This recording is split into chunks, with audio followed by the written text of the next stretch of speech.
आपने भी कई बच्चों को देखा होगा जिनको बोलने, चीजों को ठीक तरीके से समझने में दिक्कत होती है। स्वास्थ्य विशेषज्ञ बताते हैं कुछ बच्चों में विकासात्मक समस्याओं का खतरा हो सकता है, जो न सिर्फ उनके शारीरिक विकास को प्रभावित करती है, साथ ही इसके कारण मस्तिष्क पर भी नकारात्मक असर हो सकता है। मेडिकल में इस तरह की समस्याओं को ऑटिज्म या ऑटिज्म स्पेक्ट्रम डिसऑर्डर कहा जाता है। ये मस्तिष्क के विकास से संबंधित समस्याओं का समूह है। लगभग 100 में से एक बच्चे को ऑटिज्म की दिक्कत हो सकती है। वैश्विक स्तर पर बच्चों में देखी जा रही इस समस्या को लेकर लोगों को जागरूक करने, समय पर उपचार को लेकर प्रेरित करने के उद्देश्य से हर साल 2 अप्रैल को विश्व ऑटिज्म जागरूकता दिवस मनाया जाता है। कहीं आपके बच्चे को भी इस प्रकार की कोई दिक्कत तो नहीं है? बच्चों में इस समस्या की पहचान कैसे की जा सकती है? आइए ऑटिज्म के बारे में विस्तार से समझते हैं। ऑटिज्म स्पेक्ट्रम डिसऑर्डर के बारे में जानिए।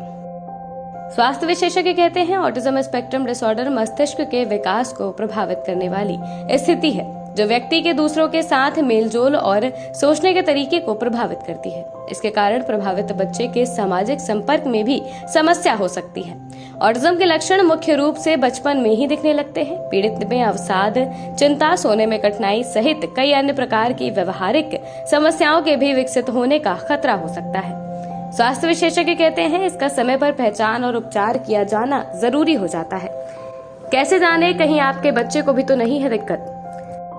कुछ बच्चों में शैशवावस्था में ही ऑटिज्म स्पेक्ट्रम डिसऑर्डर के लक्षण दिखाई देने लगते हैं, जैसे आंखों का ठीक से संपर्क ना हो पाना, अपना नाम सुनने पर भी प्रतिक्रिया ना देना आदि। ये बच्चों में भाषा कौशल जैसे बोलने, चीजों को समझने में भी कठिनाई का कारण बन सकती है। आमतौर पर 2 वर्ष की उम्र तक बच्चों में इससे संबंधित समस्याएं दिखाई देने लगती हैं। ऑटिज्म विकार वाले कुछ बच्चों की बौद्धिक क्षमता भी कमजोर हो जाती है, जिसका उनकी क्वालिटी ऑफ लाइफ पर भी नकारात्मक असर होने का जोखिम रहता है।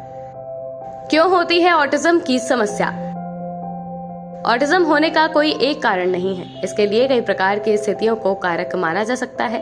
उपलब्ध वैज्ञानिक प्रमाण बताते हैं कि संभवतः पर्यावरण और आनुवंशिक कारक इसमें मुख्य भूमिका निभाते हैं। माता पिता से विरासत में मिले जीन में किसी प्रकार के दोष के कारण बच्चों में विकासात्मक समस्या होने का खतरा हो सकता है। इसके अलावा शोधकर्ता वर्तमान में ये भी पता लगा रहे हैं कि क्या वायरल संक्रमण, दवाएं या गर्भावस्था के दौरान होने वाली जटिलताओं के कारण भी ऑटिज्म स्पेक्ट्रम विकार की समस्या हो सकती है। कुछ अध्ययनों से पता चलता है कि लड़कियों की तुलना में लड़कों में ऑटिज्म स्पेक्ट्रम विकार विकसित होने का जोखिम लगभग 4 गुना अधिक होता है। ऑटिज्म से बचाव और उपचार। स्वास्थ्य विशेषज्ञ कहते हैं ऑटिज्म स्पेक्ट्रम विकार का कोई इलाज मौजूद नहीं है। जिन बच्चों में समस्या का निदान होता है उनको लक्षणों के आधार पर थेरेपी और अन्य उपचार दिए जाते हैं। उपचार का लक्ष्य ऑटिज्म प्रभावित बच्चों के विकास और सीखने की क्षमता को बढ़ाने और कार्य करने की क्षमता में सुधार करने पर ध्यान दिया जाना है। ऑटिज्म स्पेक्ट्रम विकार को रोकने का भी कोई तरीका नहीं है।